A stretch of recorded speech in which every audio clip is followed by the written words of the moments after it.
Quand les nouvelles s'affolent, Métropole fait le point. Le point tous les matins à 8h, simultanément sur Radio et Télémétropole. Le point est une courtoisie de MSC Trading et la Banque nationale de crédit BNC. Mesdames, Messieurs, bonjour. Merci de nous rejoindre sur Métropole à l'heure de la rubrique Le Point pour vous la présenter ce matin au micro Georges Allen.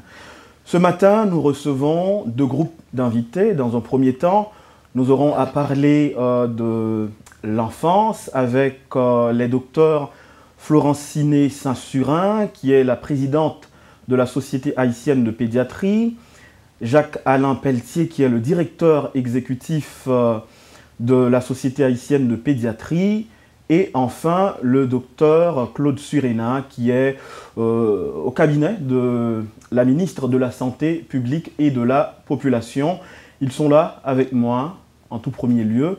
Et à la seconde partie de l'émission, nous aurons à parler au lieutenant général Prosper Avril, qui sera donc en signature à Livre en Folie la semaine prochaine. D'abord, docteur, bienvenue à l'émission. Bonjour. Georges Allen, bonjour. Merci de nous recevoir. Bonjour aux téléspectateurs et auditeurs de Radio Télémétropole. Docteur Pelletier, bonjour. Bonjour Georges Allen, bonjour aux auditeurs et téléspectateurs de Radio Télémétropole. Docteur Claude Surena, bonjour. Bien, bonjour à tout le monde, tous les téléspectateurs. Nous sommes prêts pour partager avec vous, n'est-ce pas, le contexte de cette journée nationale. Tout à fait. Nous allons parler du Jour national de l'enfant. C'est dimanche 11 juin. Tout d'abord, essayons de présenter aux téléspectateurs, aux auditeurs de Métropole, la Société haïtienne de pédiatrie. Bon, lorsqu'on dit pédiatrie, on voit automatiquement l'enfant, mais qu'est-ce que vous faites au sein de cette société, docteur? Les femmes d'abord? Oui, certainement. Alors, Georges Allen, merci. Alors, au niveau de la Société haïtienne de pédiatrie, qui a été fondée depuis tantôt 40 ans, par le docteur Enoch Titus, alors nous nous centrons sur les enfants particulièrement, sur la santé de l'enfant et la formation continue des pédiatres. Et en fait, notre but, c'est promouvoir la santé et s'assurer que l'enfant grandit sainement et que l'enfant a un bon développement cognitif et que l'enfant est encadré et que l'enfant reçoit les soins adéquats à son bon épanouissement. Vous voulez ajouter quelque chose, docteur, d'autant que vous êtes le directeur exécutif de la société? Depuis quelque temps, nous avons essayé d'étendre nos champs d'action parce que nous avons compris qu'on n'avait pas seulement à soigner l'enfant malade, il fallait essayer d'éviter que l'enfant soit malade et également qu'il puisse grandir, comme la présidente a dit, dans un environnement adéquat qui respecte ses droits. Donc c'est dans ce cadre-là que dès le départ, il y avait la journée nationale de l'enfant qui est le deuxième dimanche du mois de juin. Donc cette année c'est le 11, mais chaque année le jour change parce que c'est toujours le deuxième dimanche, un peu comme entre la fête des mères et la fête des pères. Cette journée, nous-mêmes, nous y travaillons toute l'année parce que vu que nous travaillons seulement avec les enfants, nous essayons tous les jours de faire l'éducation continue de nos membres pour avoir de meilleurs soins hospitaliers, mais également nous faisons des consultations gratuites un petit peu partout à travers le pays. Nous organisons des congrès, des conférences. D'ailleurs, dans ce cadre-là, à la fin de la semaine prochaine, nous aurons, en partenariat avec l'hôpital Saint-Damien, un congrès de pédiatrie, donc les 18 et 19 juin. Donc tout ça, c'est des activités que nous entreprenons toujours pour améliorer la qualité des soins offerts en Haïti aux enfants haïtiens. Docteur Surena, ce n'est pas innocemment, ce n'est pas gratuitement que vous êtes à côté des responsables de la Société haïtienne de pédiatrie. On doit croire que l'administration Moïse Lafontaine accorde une place assez particulière à l'enfance dans sa politique. Tout à fait. C'est justement dans ce cadre-là que le ministère de la Santé publique a décidé cette année d'accompagner la Société haïtienne de pédiatrie dans le cadre de cette journée de l'enfant. Et pour surtout mettre l'accent sur le fait que cette journée n'est pas une journée de fête des enfants, contrairement à la fête des mères, la fête des pères. C'est une journée où on veut mettre l'accent sur les problèmes liés à l'enfant, mettre le point sur certains problèmes directs par rapport à ce qu'il faudrait faire, ce qu'il faudrait renforcer pour mieux encadrer l'enfant et pour qu'il puisse se retrouver dans un état de bien-être de manière permanente. Pas seulement ce jour-là, mais tous les jours de l'année, comme le dit bien la Société haïtienne de pédiatrie, c'est tous les jours que les enfants méritent d'être encadrés et pour pouvoir, n'est-ce pas, leur assurer un certain bien-être. Et dans le cadre de cette journée, le ministère de la Santé publique, comme je l'ai dit, accompagne la Société haïtienne de pédiatrie dans l'organisation d'une journée spécifique, symbolique, je dirais, mais pour attirer l'attention des uns et des autres sur ce qu'il faudrait faire, notamment sur le volet de la vaccination, l'alimentation, la violence contre les enfants et tous les autres aspects qui concernent l'enfant et son environnement. L'enfant, dit-on, est le père de l'homme.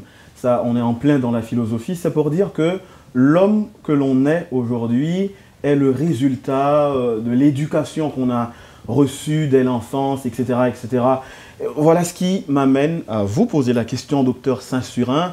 Quelle est la place de l'enfant, la situation de l'enfance en Haïti aujourd'hui? Alors, Georges-Alain, je dois dire J'avoue que la question est vaste. Elle est vaste. C'est une situation qui nous interpelle tous. Parce qu'en fait, ce jour-là, c'est un jour de réflexion. Et en fait, tout au cours de l'année, quoique nous sommes les représentants de la santé, mais qui dit l'enfant en santé, ce n'est pas uniquement l'aspect sanitaire, mais c'est aussi l'encadrement parental, la présence des parents autour des enfants.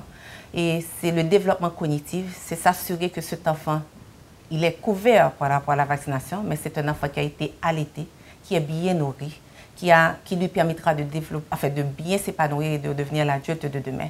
Et en fait, nous avons un souci à savoir que les enfants de nos jours, c'est vrai que par rapport, on évoque les situations, comme tu le dis, c'est vaste, mais il y a différents aspects de la situation, soit économiques et autres, qui peuvent interférer par rapport à l'épanouissement de l'enfant.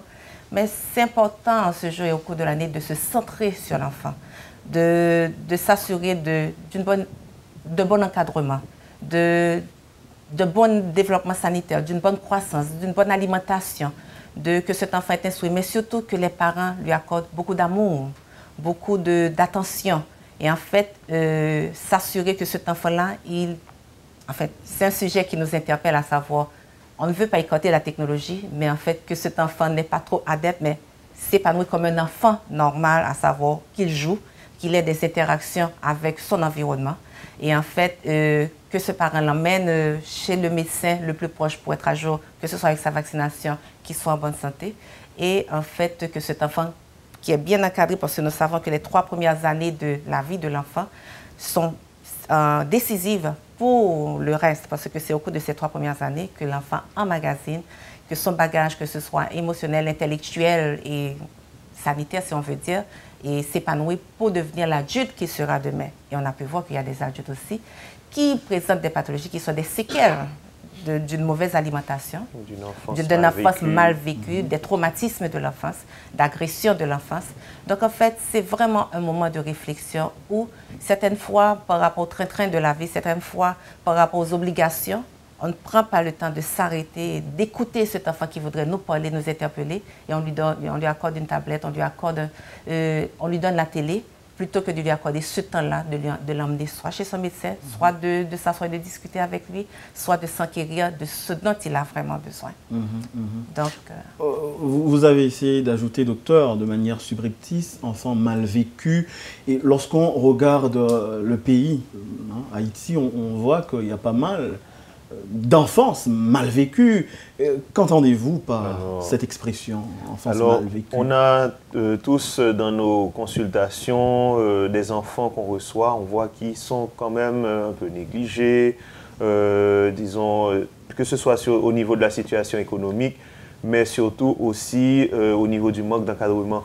On insiste beaucoup depuis le début de l'émission sur les parents, parce qu'on sait qu'ils ont un rôle capital à jouer.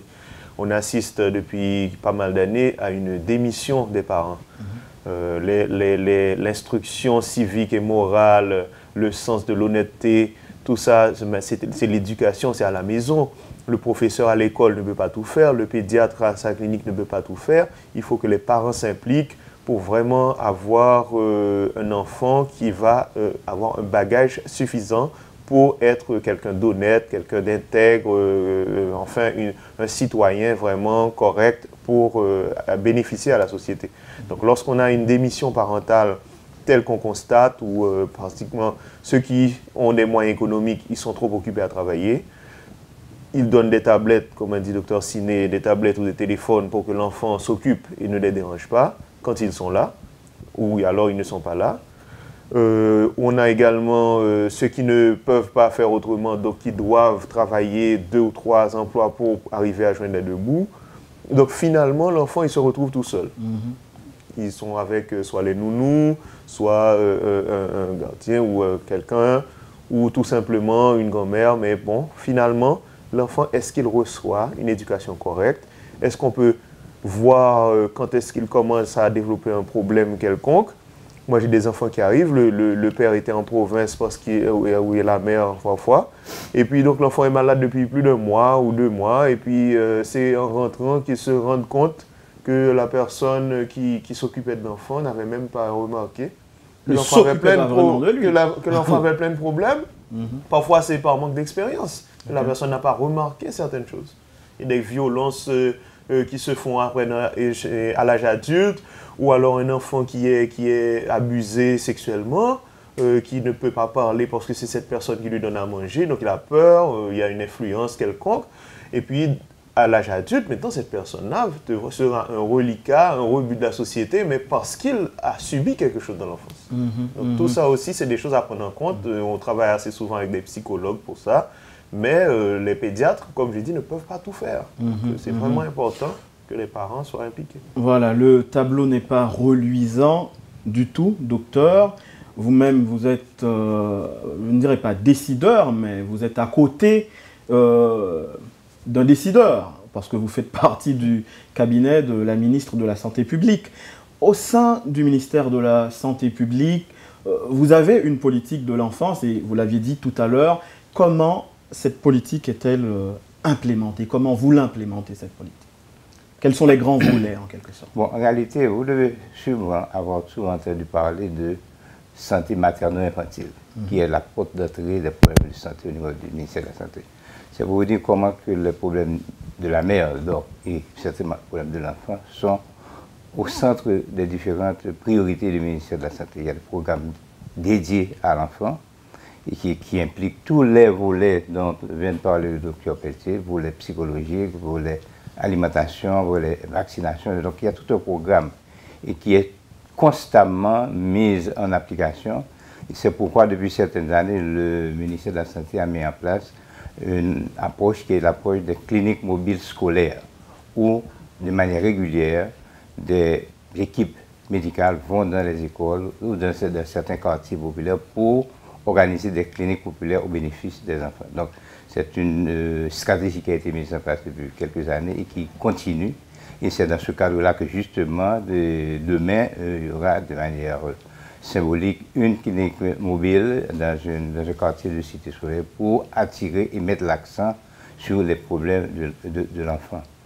Et le thème choisi, justement, et pour être en accord avec ce que viennent de dire le docteur Siné et le docteur Pelletier, c'est protéger tout le temps ses droits, ses devoirs de tout le monde. Ce qui veut dire que la protection de l'enfant ne se fait pas seulement à la maison, à l'école, le docteur Pelletier l'a dit, chez le médecin, ça se fait partout, dans les quartiers. Et je me rappelle que dans les temps anciens, eh bien, les enfants dans les quartiers étaient protégés, étaient encadrés même par les voisins, ce qu'on ne voit plus. L'enfant peut avoir des difficultés dans ce quartier, mais personne ne s'en rend compte, personne ne s'en occupe, contrairement à ce qui se faisait avant. Donc l'enfant a besoin d'être encadré partout. C'est son droit, le thème le dit bien, mais c'est le devoir de tout un chacun de pouvoir veiller à ce que les enfants qui représentent l'avenir, vous l'avez bien dit, soient bien encadrés et qu'ils se sentent aussi en confiance. Ils sentent qu'il y a des gens qui le regardent. Et ceci a toute son importance. Et c'est ce que nous voulons promouvoir de manière plus formelle cette année en nous associant à la société de pédiatrie et poser les problèmes de manière vraiment fondamentale pour pouvoir essayer quand même de corriger ce qui doit être corrigé. L'enfant a besoin d'être encadré partout, pour vous répéter, mais tout à l'heure, docteur, bon, il y a quelques instants seulement, en coulisses, on essayait de voir, vous avez dit, vous, à moi, que le giron familial, c'est le milieu le plus important pour l'enfant. Laissez-moi vous poser la question, mais comment suivre l'évolution d'un enfant, ou encore comment accompagner un enfant dans son évolution au sein d'une famille? Alors, étape par étape, comment ça se fait? Ça se fait, Georges Alain. En fait, parce qu'il y a différents âges d'évolution chez l'enfant. Donc, il y a déjà à la naissance, quoique l'enfant, même quand il est bébé, il a un temps d'attention dont il a besoin. Il a un langage dont il exprime et il faudrait que le parent soit attentif à ce langage, à l'expression de cet enfant, qui réclame, qui absorbe, parce que même quand les bébés ne parlent pas, ils s'expriment, ils se font comprendre. Et là, les parents sont à même de répondre et d'interpréter. Et au fur et à mesure que l'enfant grandit, mais l'enfant qui interagit avec son milieu, il reçoit des informations et il veut aussi interagir. Et ses parents, à ce moment-là, doivent être à l'écoute pour pouvoir détecter quelle information est-ce que l'enfant ramène à la maison et savoir si ces informations sont, s'ils concordent avec ce qu'ils voudraient pour leur enfant. Donc là, ça c'est important. Il faut être à l'écoute.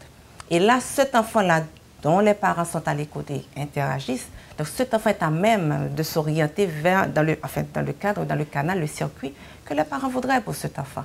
Et en fait, à tout âge, c'est vrai que j'ai parlé tantôt des tablettes, mais c'est vrai que même à travers les tablettes, il y a différents âges. Nous sommes dans la technologie là. Tout à fait. Parce qu'en fait, il y a une inquiétude à savoir, c'est vrai que les enfants, on leur donne les tablettes, on est content de les voir avec les tablettes, mais il y a un temps. Il y a un temps pour la télévision, il y a un temps pour les tablettes, il y a un temps et pour pouvoir aller sur les sites, parce qu'en fait, on ne contrôle pas ces addictions, on ne contrôle pas l'échange que l'enfant aura à travers cette technologie. Et là, est-ce que l'information que reçoit cet enfant va dans le sens qu'on voudrait inculquer, l'éducation qu'on voudrait inculquer à cet enfant?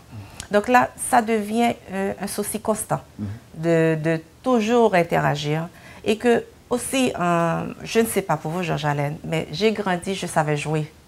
Et en fait, on ne voit plus les enfants jouer de nos jours. On ne voit plus les enfants s'épanouir, en fait, à l'extérieur, justement, en plein air, à savoir, même monter en bicyclette, sauter à la corde, jouer à la bille. C'est autant de jeux qui développent des facultés cognitives chez l'enfant. Et ce n'est pas banal.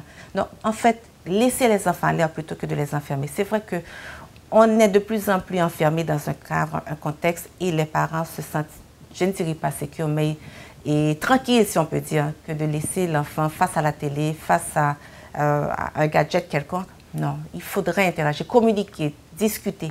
Parce qu'en fait, on voit même des jeunes, on les voit assis et en fait communiquer à travers un téléphone plutôt que d'échanger.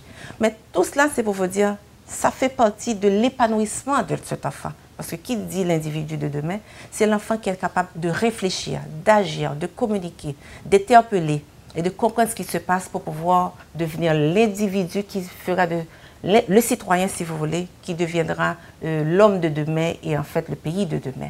Donc ça commence effectivement au berceau, à la maison, c'est-à-dire les parents, comme on l'a dit tantôt, à savoir l'intégrité, l'épanouissement, ces différents aspects cognitifs d'un individu, de cet enfant, qui sera demain l'homme laïcien de demain. Donc en fait, nous aimerions interpeller ces différents aspects et faire comprendre que l'enfant a des droits aussi, il a des devoirs, et les parents ont le devoir d'encadrer ces enfants afin qu'ils deviennent le reflet de ce que nous aimerions avoir. Alors, docteur, je me tourne vers vous, docteur Pelletier. Docteur Saint-Surin vient de le mentionner, mais j'aimerais vous entendre sur ce point. Le fait de ne pas avoir en Haïti, par exemple, aujourd'hui, d'espace ludique, c'est un grand déficit pour les enfants. Bon, c'est vrai que lorsque j'ai des parents qui reviennent de l'étranger, qui me disent « oui, j'ai pu promener mon enfant dans un parc, je l'ai amené voir... je l'ai amené au zoo, je l'ai amené voir en fait dans des musées, des sculptures ou des choses anciennes, et un peu d'histoire, etc. Ça, c'est des choses qui manquent. Nous sommes dans un pays où bon, il y a le Mupana quand même qui a quelques reliques de notre histoire, mais il y a pas mal d'activités qui manquent en Haïti, des choses qui devraient être plus développées, des centres équestres, des terrains de tennis, des terrains de foot, etc. Donc c'est dommage de voir les enfants parfois être obligés de bloquer une ruelle pour jouer dans la rue. Donc c'est quand même dangereux. Une voiture peut à tout moment perdre ses freins et frapper les enfants. Donc c'est des choses quand même qui nous font penser qu'il y a un problème au niveau de l'infrastructure. Et c'est pour ça aussi que le ministère de la Santé, il cherche des partenaires parce qu'il sait qu'on ne peut pas tout faire tout seul. Même au niveau de la santé, on ne peut pas tout faire tout seul. L'enfant qui veut jouer dans la rue, il doit être en santé, mais il doit trouver aussi un espace adéquat. Tout à l'heure, on a parlé d'éducation. Donc, de tout ça, c'est un ensemble. Il faut que différents acteurs se mettent ensemble pour pouvoir apporter tout ce dont l'enfant a besoin pour avoir un meilleur citoyen demain. On a constaté, excusez-moi, parfois même des violences dans des écoles, des enfants qui font ce qu'on appelle maintenant en anglais le bullying, qui attaquent les autres parce que l'autre, il est peut-être différent, ou alors ils se sentent supérieurs ou quoi que ce soit. Maintenant, ils deviennent violents avec ces enfants qui peut-être est timide ou vient d'arriver dans une nouvelle école. Ce sont des choses où le parent est directement responsable de cet enfant-là qui regarde la télé des choses violentes et qui les reproduit sur ses camarades. Donc jusqu'à parfois arriver à des violences dommageables, pouvant même atteindre la vie de leurs camarades. Donc c'est quand même des choses qui doivent être surveillées, être contrôlées. Et ce n'est pas le gouvernement qui peut tout faire, ce n'est pas la société de pédiatrie, mais c'est l'ensemble de la population qui doit prendre conscience. Mais tout se joue d'abord au sein de la famille. Oui. Bon, vous connaissez les problèmes. Docteur, vous voulez ajouter quelque chose, mais j'ai une question à travers ce que viennent de dire docteur Saint-Surin et docteur Pelletier. Est-ce que vous prenez en compte la santé psychologique, mentale de l'enfant au sein du ministère de la Santé publique? Ah oui, tout à fait. Le ministère, justement, est en train de renforcer justement sa structure de ce qu'on appelle la santé mentale, et qui concerne non seulement les enfants, mais qui concerne également tous les gens qui, pour une raison ou une autre, seraient affectés, soit à la suite d'un désastre ou n'importe quelle mauvaise, comment je dirais, n'importe quel, pour un nouveau problème, qui est survenu et pour lequel il y a un besoin d'accompagnement psychologique. Donc la santé mentale est au cœur des programmes de santé publique. D'ailleurs, l'Organisation mondiale de la santé a mis l'accent sur la santé mentale et certainement avec un aspect psychosocial d'accompagnement des enfants. Et dans le cadre de cette journée, il va y avoir des accompagnants psychosociaux qui vont participer à cette journée pour montrer l'intérêt que le ministère et l'accent qu'il veut mettre sur l'accompagnement psychosocial de l'enfant. Nous allons toucher la fin de la première partie de l'émission, mais venons-en maintenant à parler de la journée nationale de l'enfant. C'est le dimanche 11 juin prochain. Comment ça va se passer? On sait qu'avant, on est déjà dans l'avant, et après, il y aura des activités. Docteur Saint-Surin. Alors, nous célébrons la journée nationale plutôt de l'enfant, le deuxième dimanche du mois de juin. Et en fait, je dois dire que ce jour a été choisi par le père fondateur de la société, le docteur Inectitus, qui l'a situé après la fête des mères et avant la fête des pères. Mais dans le cadre de cette activité, nous ne voulons pas tout simplement marquer une journée. Nous voudrions marquer tout au long de l'année et à travers le pays ce jour-là.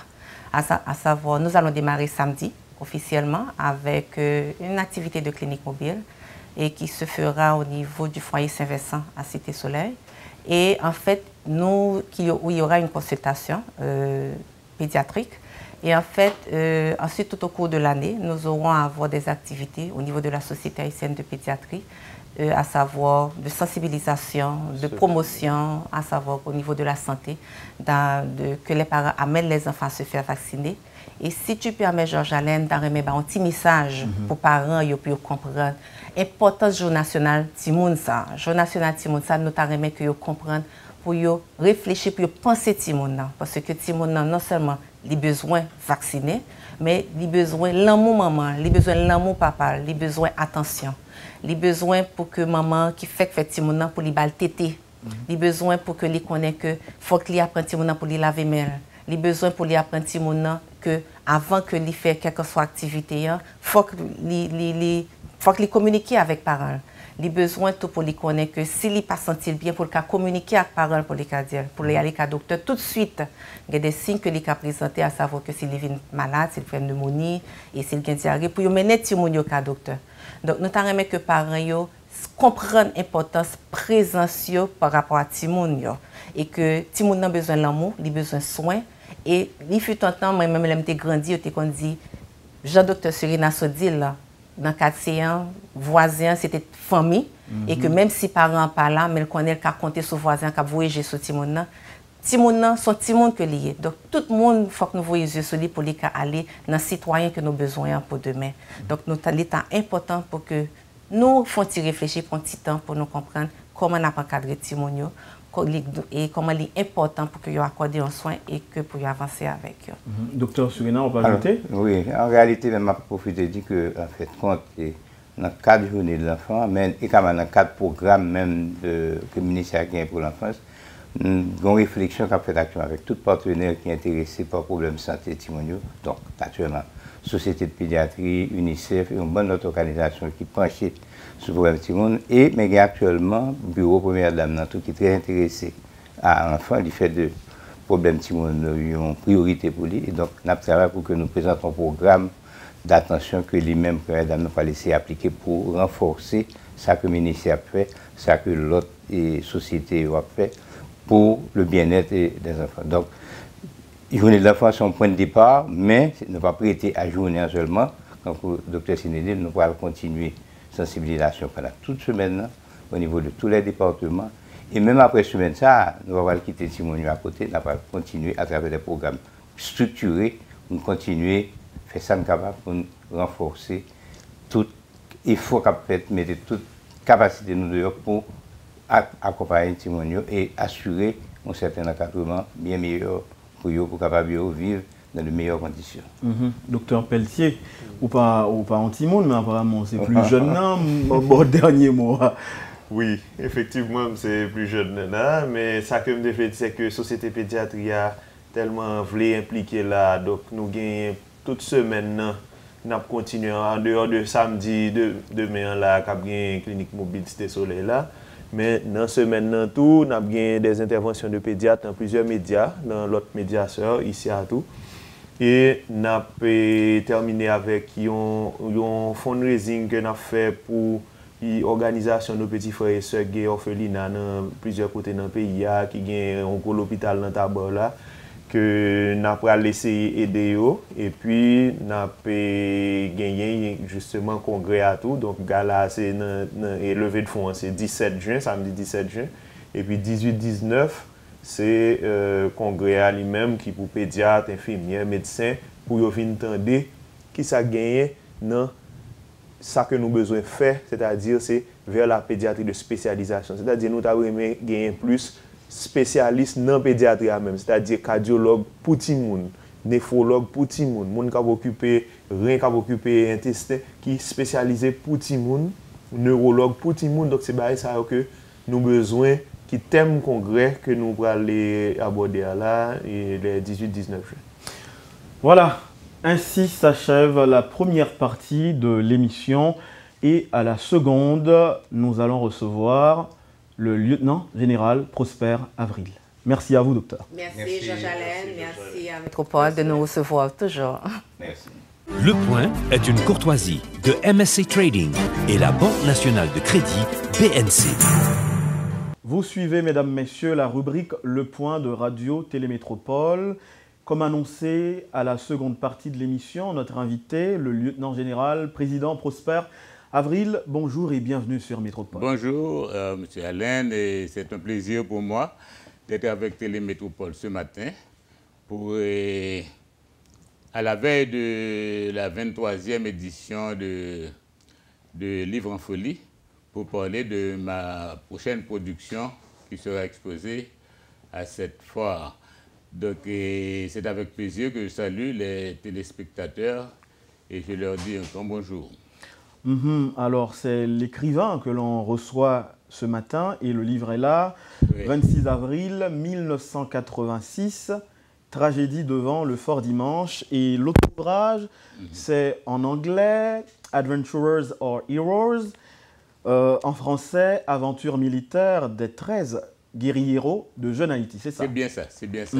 Donc, avec ces deux livres, vous serez en vente signature à Livre en Folie, à la 23e édition. Essayons de survoler très rapidement parce qu'on n'aura pas le temps de le faire et on ne le fera pas non plus. C'est pas de mon intérêt non plus. Voilà, c'est pas dans votre intérêt non plus. Essayons de survoler un tout petit peu ce premier livre, Tragédie devant le Fort Dimanche, 26 avril 1986, à la page 12. Monsieur Avril, je vais citer pour les téléspectateurs de Métropole, il y a un passage qui donne au livre son ton de départ. Oui. C'est l'extrait d'un article publié par Monsieur Yves Médard, que vous avez cité, parce que dans ce livre, vous prétendez, passez-moi l'expression, rétablir une vérité. C'est ça. Ce qui s'était passé véritablement le 26 avril 86 devant le Fort Dimanche. C'est ça. Je lis pour les auditeurs.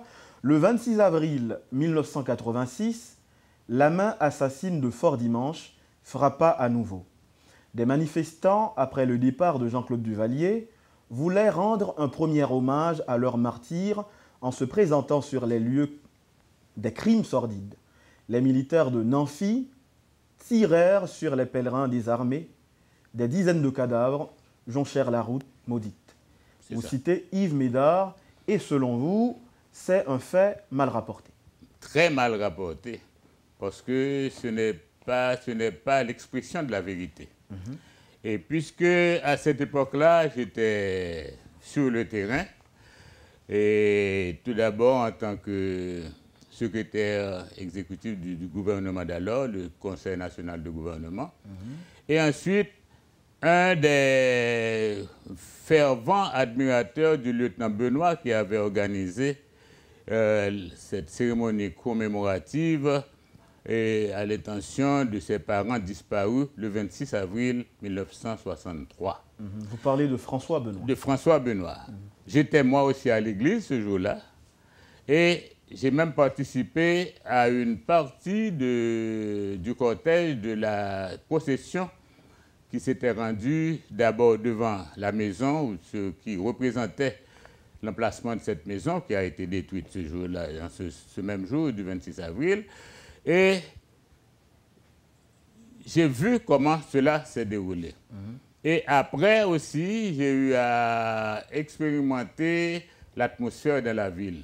Donc, je me crois suffisamment armé pour réfuter cette déclaration et j'ai pensé qu'il fallait écrire tout un livre pour pouvoir bien édifier le lecteur.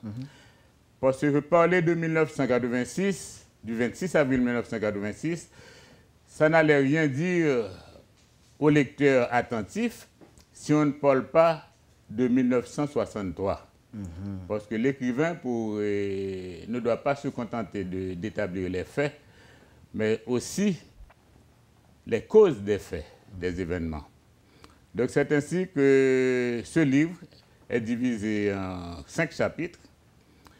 Tout d'abord, je me suis rabattu sur 1963 pour expliquer comment on a eu ce 26 avril 1963. Et ensuite, j'ai parlé du drame de Fort Dimanche, comment cela a été vécu par ceux qui étaient présents.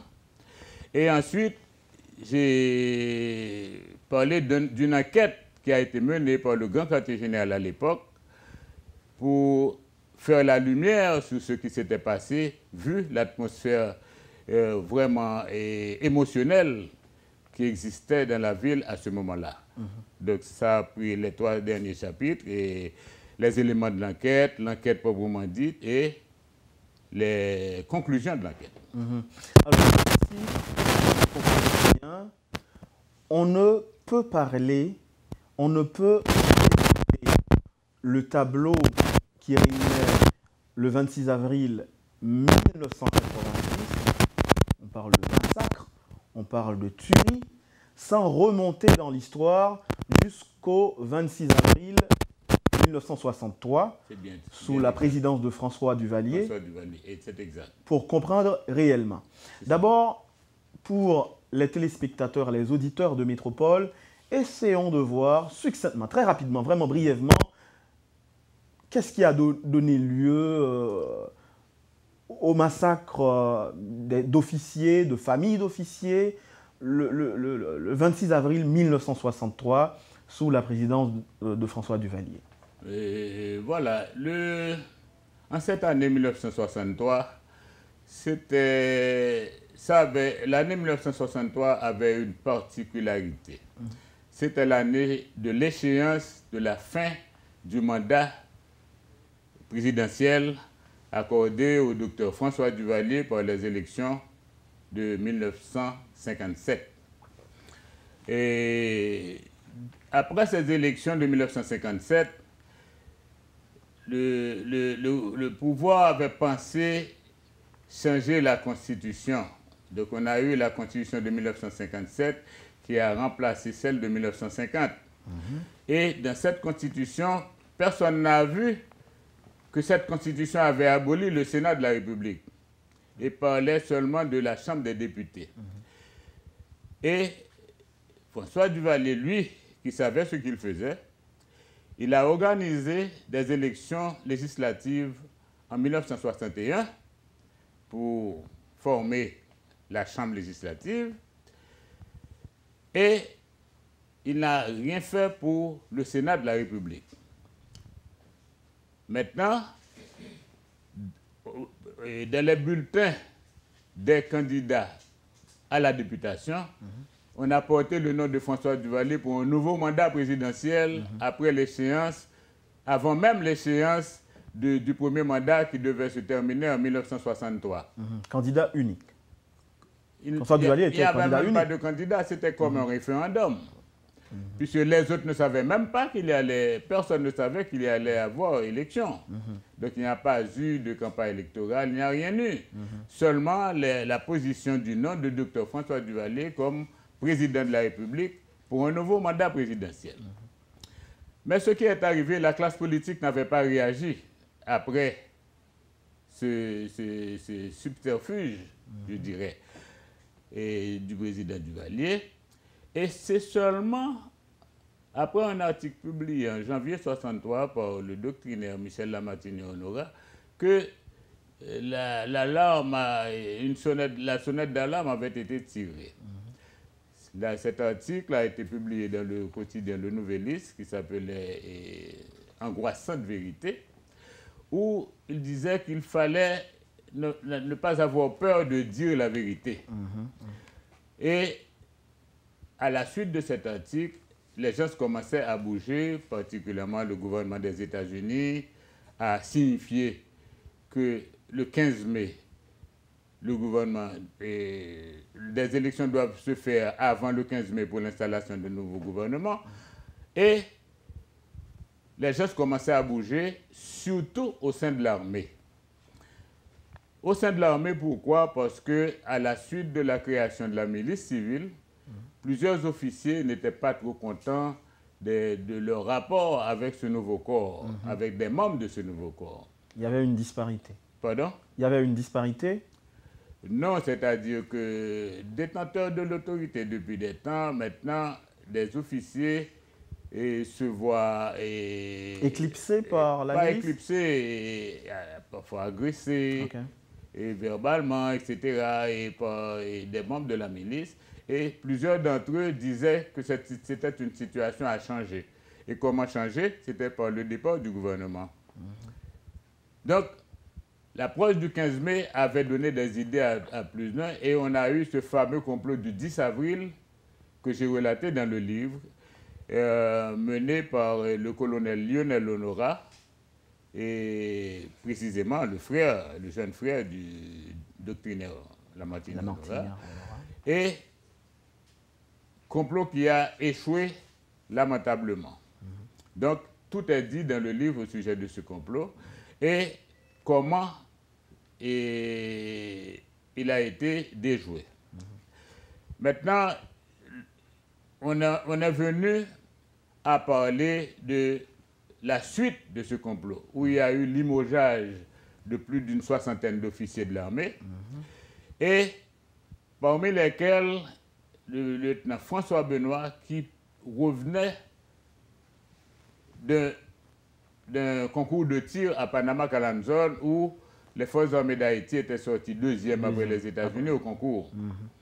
Donc, étant sur la liste des hommes qu'on soupçonnait avoir participé au complot du 10 avril, François Benoît a gagné l'ambassade quand on est venu chez lui sous prétexte de reprendre son fusil, le fusil qu'il avait utilisé dans le concours. Alors, vous parlez de l'ambassade dominicaine en Haïti. Il a été à l'ambassade dominicaine se faire asiler. Maintenant, ce qui est arrivé, c'est que M. Clément Barbeau, qu'on ne soupçonnait même pas de mèche avec les officiers, a commis cet acte extraordinaire d'attenter à la vie des enfants du président devant le collège Byrd. Mais c'était plutôt pour les enlever, de façon à forcer toujours, cette question du 15 mai 63, à forcer le docteur Duvalier à respecter cette date constitutionnelle. À abandonner le pouvoir et avec la menace sur ces enfants qui auraient été kidnappés quelques jours avant le 26 avril. Permettez que je vous arrête un tout petit peu, lieutenant général président Prosper Avril. Est-ce qu'on peut dire que c'est la tentative d'enlèvement de la fille de François Duvalier, Simone, et de son fils Jean-Claude, qui a été, je dirais, la goutte d'eau qui a fait déborder le vase? Bon, et qui a donné lieu... Je ne dirais pas la goutte d'eau, je dirais plutôt l'élément déclencheur des tueries, du massacre. Vraiment, il y a eu tueries. Les officiers, et même qui n'avaient rien à voir avec le complot, et il y a eu cette horde déchaînée qui dans les rues de Port-au-Prince. Et même les gens qu'on rencontrait, on les fusillait carrément, ou bien des officiers qu'on arrêtait, qu'on amenait à Fort Dimanche. Donc c'est pourquoi il y a eu cette volonté d'aller à Fort Dimanche le 26 avril 1986. Et il y a plusieurs officiers de l'équipe de tir, comme Guy Marcel, qui a été arrêté chez lui et abattu à Fort Dimanche et tout. Donc voilà l'élément dont il fallait tenir compte pour comprendre qu'en 1986, après le retour des exilés, dont le lieutenant François Benoît, il y a eu cette idée de commémorer cette date du 26 avril, de commémorer la date de la disparition de leurs êtres chers. Et il y a eu cette messe organisée à l'église du Sacré-Cœur par les deux frères et beaux-frères, François Benoît et Claude Edline, deux officiers de l'armée qui avaient perdu leurs proches ce jour-là. Mais qu'est-ce qui est arrivé? Cette cérémonie qui se voulait une cérémonie plutôt familiale au début, a été vite accaparée par d'autres secteurs de la vie politique nationale à l'époque. Donc c'est ainsi qu'on a eu l'Association des anciens prisonniers politiques, on a eu la Confédération, on a eu d'autres organisations à entrer pour dire que nous aussi nous allons participer. Et dans cette volonté de participation, la Ligue des anciens prisonniers politiques de M. Robert Duval a même pris en charge la manifestation qui consistait à sortir de l'église du Sacré-Cœur pour se rendre à Fort Dimanche déposer des gerbes de fleurs. Donc voilà que cette possession a été perturbée par des éléments, d'autres éléments qui se trouvaient déjà à Fort Dimanche avant même l'arrivée du cortège. Il y a eu une volonté d'agresser le fort et le drame s'est produit. Donc, les officiers, les militaires qui s'étaient retranchés, qui se trouvaient dans le fort, ne voulaient pas, craignaient pour leur vie. Non, Parce non, que non, les gens un qui militaire ne peut pas craindre pour sa vie, c'est ça. Non, mais comment non, expliquer la tuerie, le massacre? Il faut savoir que le militaire a des consignes, obéit à des consignes. Hein? Et la première consigne de tout militaire dit bien que de garder ce poste, il est obligé de garder son poste, même au péril de sa vie. Or, le Fort Dimanche, ce n'était pas un poste militaire qui pouvait être pénétré par la foule. Pourquoi? Parce que le Fort Dimanche était l'endroit où étaient entreposés tous les explosifs gérés par les forces armées d'Haïti. Et non seulement les explosifs des forces armées d'Haïti, mais tous les explosifs dont se servait le département des travaux publics, par exemple, dans le percement des routes, etc., dynamite, etc. Mais les grandes munitions, les munitions de gros calibre, se trouvaient aussi entreposées à Fort Dimanche, les bombes, etc. Donc, ce n'était pas un endroit qui pouvait être fréquenté par une foule de gens comme ça. Et la catastrophe serait vraiment exponentielle si la foule était entrée à Fort Dimanche ce jour-là. Donc, le rôle du poste, d'ailleurs, les soldats de Fort Dimanche n'avaient pas pour mission de gérer les munitions, mais ils avaient la garde de ces munitions, c'est-à-dire pour la sécurité de ces munitions. Donc, il n'était pas question. C'est pourquoi le lieutenant Benoît, le lieutenant Edline, sachant la sensibilité de ce poste, s'était donné la peine de demander une entrevue au chef de la police, le colonel Grégoire Figaro, pour fixer les points concernant cette marche. Et ils ont été reçus par le chef de la police parce que le Fort Dimanche c'est une compagnie, la 22e compagnie, qui dépend du département de la police, qui dépendait du département de la police. Donc, le colonel Figaro les avait reçus et ils avaient demandé l'autorisation d'entrer dans le fort avec les membres de leur famille pour aller déposer des gerbes de fleurs sur des endroits qu'on pensait être les lieux d'inhumation de leurs proches. Et cette autorisation leur avait été accordée.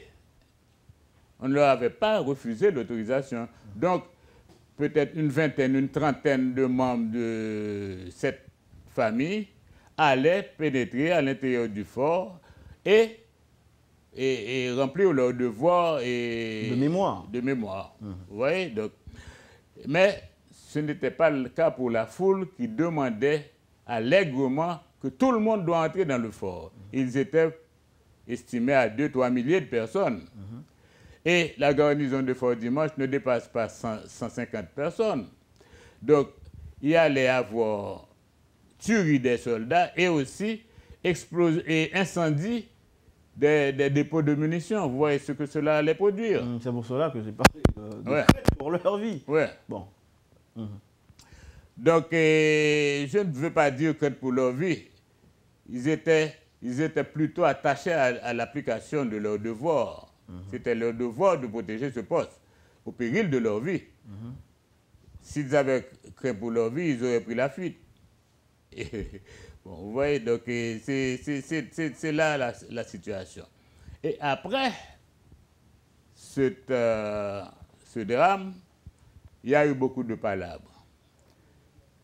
je me rappelle à l'époque, le lieutenant François Benoît et Claude Edine étaient même descendus à la télévision nationale dans la soirée pour expliquer ce qui s'était passé. Mais personne n'a voulu entendre. Et c'est ainsi que le grand quartier général a reçu l'ordre du gouvernement de mener une enquête autour de cette affaire. Maintenant, l'enquête a eu lieu.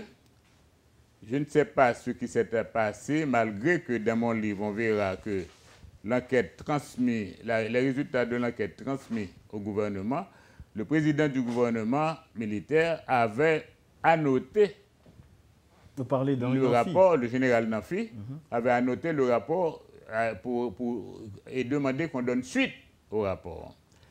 Mais on n'a pas eu le temps, il n'a pas eu le temps sûrement de faire à cause du caractère éphémère des gouvernements à cette époque. Et est arrivé le président Maniga, rien n'a été fait. Et moi, je suis arrivé après le général Nafi encore. En 88. Et à ce moment-là, les revendications continuaient. Il faut fermer Fort Dimanche.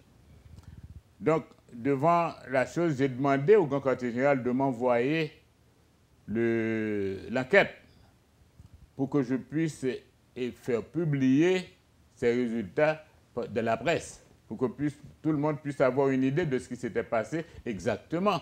Parce que les mêmes choses continuaient à se répéter.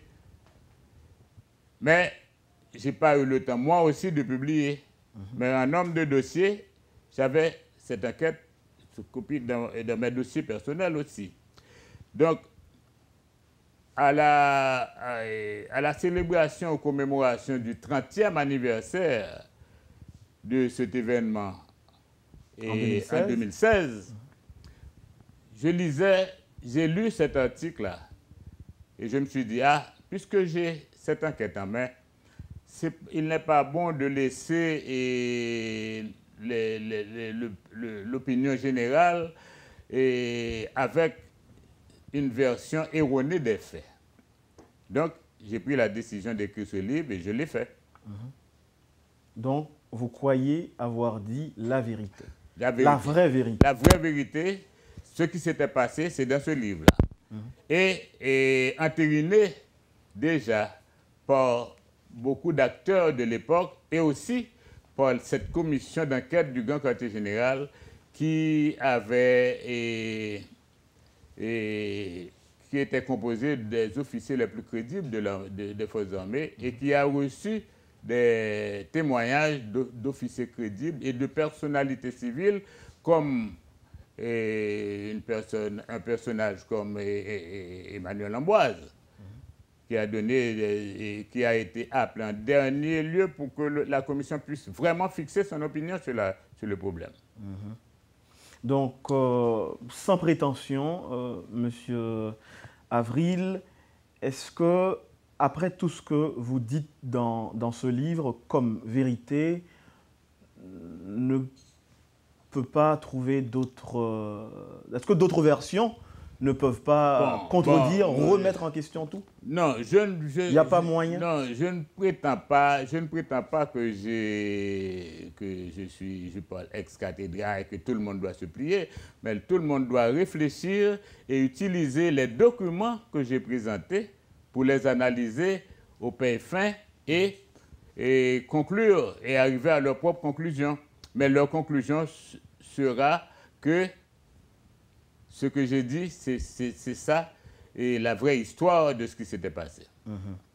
Donc, quel est aujourd'hui, pour revenir au titre du livre, 26 avril 1986, tragédie devant le Fort Dimanche, le qualificatif le plus approprié pour parler de ce massacre aujourd'hui? Bon, je dis que c'était un drame regrettable et qu'il faut... la mort d'un homme déjà est un mort de trop.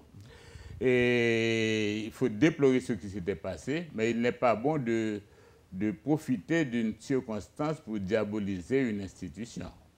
L'armée. Et l'armée. Parce que quand on dit que les soldats ont tiré sur le peuple désarmé, c'est grave. Si c'était le cas, il fallait corriger tout de suite. Et si ce n'était pas le cas, il ne fallait pas le dire. Oui. Donc, c'est ce que je crois. Donc là, il fallait stopper l'agressivité de la foule. C'est ce que vous expliquez quand même. C'était obligatoire d'empêcher la foule de rentrer au fort dimanche. C'était obligatoire. Naturellement, la foule aurait pu écraser. Non, mais qu'en est-il du caractère inexpugnable du fort dimanche? La foule ne pouvait pas prendre d'assaut le fort dimanche. Et ce n'est pas inexpugnable.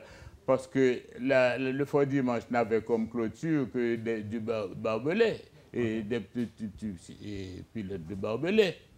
Et une barrière facilement destructible par une foule de 3 000 personnes. Et la force d'une foule, ce n'est pas une plaisanterie. La force d'une foule pouvait sauter. On a sauté la Bastille, hein. Vous avez oublié ça. Hein? Oui, la prise de la Bastille. La Bastille a été assautée. Donc, ce n'est pas fort dimanche qu'on ne pouvait pas sauter. Naturellement, il est arrivé que quand les soldats ont tiré en l'air, la foule a pris la fuite. Et c'était une foule de provocateurs. La foule était alimentée, enflammée par des provocateurs. Dès que les provocateurs s'étaient évanouis, eh bien, la foule n'avait rien à voir. La foule n'avait pas volontairement pris la décision. Et les gens de la foule étaient pris dans l'ambiance. Donc, dès qu'ils s'étaient évaporés, eh bien, il n'y avait plus de leader pour leur dire, pour crier grenadier à l'assaut. Mais la foule s'est rendue chez elle. Vous voyez?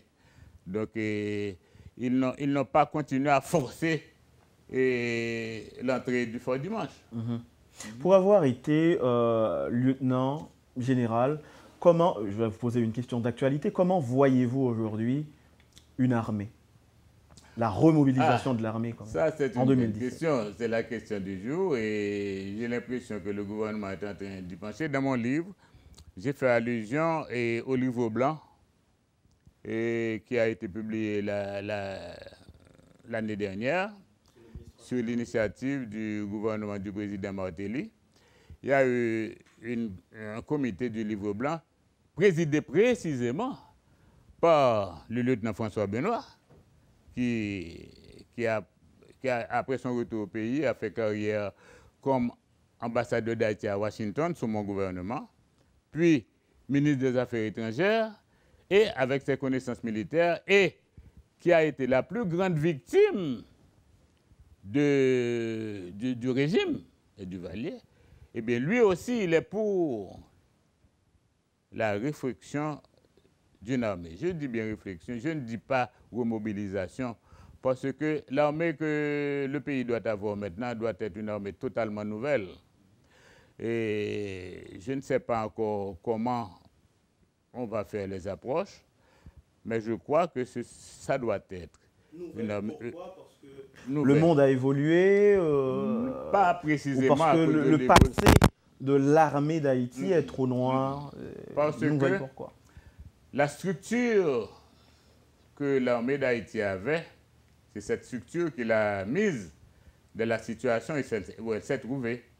Parce que l'armée assurait les fonctions militaires en même temps que les fonctions de police. Et non seulement les fonctions de police, l'armée a été introduite, quand je dis a été introduite, parce que l'armée ne fait pas les lois.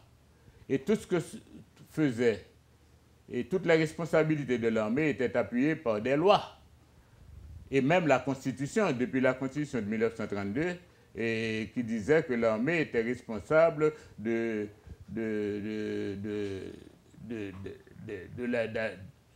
droits du peuple, doit défendre les droits du peuple, ce qui était réellement hors de propos. On n'aurait pas dû émettre quelque chose de ce genre dans une constitution.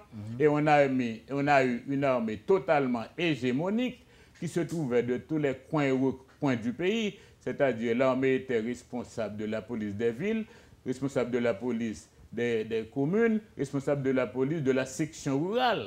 Donc le pays était trop militarisé. Tout le pays était militarisé. Et à côté de tout ça, la Constitution de 1987 est venue dire, pour lutter contre François Duvalier, qui était déjà mort, que le président de la République n'est pas le chef de l'armée, il n'a pas le droit de les commander. en personne. Donc, voilà que cette constitution même donnait le pays à l'armée. Il faut voir le caractère légal de ce qui se fait aussi. Et c'est bien malheureux que même après l'amendement, cet article est encore là dans notre constitution. Et je crois que si on doit avoir cette nouvelle armée, elle doit être sous le contrôle effectif et suprême du chef de l'État. C'est le chef de l'État qui doit être le chef de l'armée, le commandant suprême. Donc, lutter contre François Duvalier qui est parti, ça ne va rien rapporter au pays. Donc, et la nouvelle armée, puisque nous avons une force de police qui est là, elle va travailler côte à côte avec la chef de police en restant confinée de la mission que la Constitution lui a donnée de défendre l'intégrité du territoire, organiser ce qui est très important, ce qui veut dire que nous n'avons pas besoin d'une grande armée, organiser le service militaire obligatoire pour qu'en cas de danger national imminent, le gouvernement puisse faire appel à la jeunesse nationale qui va combattre sous les ordres de l'armée. Donc, il faut prendre des initiatives pour que le pays que nous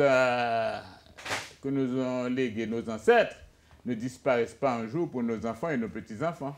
Voilà, tragédie devant le Fort Dimanche, disons 26 avril 1986, tragédie devant le Fort Dimanche, Adventurers or Heroes, en français, aventure militaire des 13 guérilleros de Jeune Haïti, avec ces 2 livres, vous serez à Livre en Folie à la 23e édition. Oui. C'est à quel prix? Et c'est en librairie, c'est 1500 goudes. Donc un livre en folie, sûrement, c'est aux environs de 900 goudes. Mais en librairie, je dois faire une petite remarque là. En librairie, j'ai eu un petit problème avec ce dernier livre-là. Tragédie devant le Fort Dimanche. Je dois dire les deux. Okay. Et ce livre ne sera pas exposé sur les rayons de la librairie La Pléiade. Parce que à cette librairie, il existe une commission de censure et le livre n'a pas franchi l'étape de censure de la librairie La Pléiade. C'est bien malheureux qu'en plein 21e siècle, au moment où la liberté d'expression fleurit en Haïti, c'est un acquis extraordinaire du pays, et qu'il puisse exister en dehors des structures de l'État une structure qui sanctionne, qui censure des livres que le public doit consulter. Et j'ai eu le même problème avec l'aventure militaire des 13 guérilleros de Jeune Haïti, qui n'a pas été aussi exposée sur les étagères de la librairie La Pléiade. Et quand j'ai eu ce verdict, bon, je me suis résigné, je n'ai rien dit. Mais ce qui a attiré mon attention, c'est que, je pourrais dire, la doyenne des écrivains d'Haïti, Madame Odette Wafomboin, à qui j'avais offert un exemplaire, m'a écrit pour me dire, je vais vous expliquer, sur ce livre-là qui a été refusé sur les antennes et sur les tribunes. Je ne vais pas tout lire. Rapidement. Je vais lire une phrase. Vous avez une question avant? Non, allez-y, allez-y. On est arrivé à là. Et Monsieur le Président, c'est Madame Odette Fonboin qui écrit. La lecture de votre livre, L'aventure militaire des 13 guérilleros de Jeune Haïti, comptant les diverses invasions entreprises pour renverser les chefs d'État et surtout celles de ces très jeunes, m'a porté à revoir d'autres livres de vous que j'avais sous la main. Surtout celui comptant l'histoire de l'armée d'Haïti, dont l'absence m'inquiète fort dans cette situation de conflit avec nos voisins à l'armée puissante. Dans la situation actuelle qui met nos frontières à découvert, sans défense aucune, j'ai relu comment nous sommes arrivés à cette situation dramatique, situation. Elle a développé d'autres livres que j'avais. Et elle conclut. Me voici de retour à l'histoire des 13 jeunes de vous conter l'aventure en détail. Comme je l'avais lu dans le document sur l'armée évoqué dans mon article paru dans le Nouvelliste du 22 janvier 1998. Pour répondre à votre demande, je vous fais avoir copie de cet article, parce que je lui avais demandé de m'envoyer l'article, avec mes compliments pour la manière dont vous avez présenté le sacrifice de ces jeunes, celui de vrais nationalistes. Nous, aux États-Unis, nous avons vécu d'odieuses trahisons. Voilà l'opinion de Mme Fonbrun d'un livre refusé par la librairie La Pléiade. Et il faut dire que ce livre, refusé sur les étagères de La Pléiade, le stock a été totalement épuisé. Il est sorti 4e à Livre en Folie, best-seller, et tous les exemplaires ont été vendus au point que j'ai dû faire tirer d'autres copies pour satisfaire les demandes qui venaient. Voilà que ce livre aussi a été rejeté. Donc, je me demande où est-ce qu'on va de ce pays. Bon, ça vous fait mal apparemment, oui. Mais reste à la librairie La Pléiade de se justifier. Oui, naturellement. Et on ne donne jamais de justification. Voilà. Voilà. Vous avez suivi, mesdames, messieurs, la rubrique Le Point de Radio Métropole. À la seconde partie de l'émission, nous avons reçu le lieutenant général président Prosper Avril, qui sera donc à côté d'autres écrivains en vente signature à Livre en Folie, 3e édition. C'est au Jardin du Mupana. Au Jardin les du 15 Mupana. Et 16 juin prochain. 15 et 16 juin prochain. Je remercie beaucoup et Radio-Télé Métropole pour cette opportunité qu'elle m'a donnée pour présenter mes livres. Merci. Voilà, merci Monsieur Avril. Et bonne journée avec nous sur Métropole. Restez branchés sur Métropole pour la suite de la... Quand les nouvelles s'affolent, Métropole fait le point. Le point tous les matins à 8h, simultanément sur Radio et Télé Métropole. Le point est une courtoisie de MSC Trading et la Banque nationale de crédit BNC.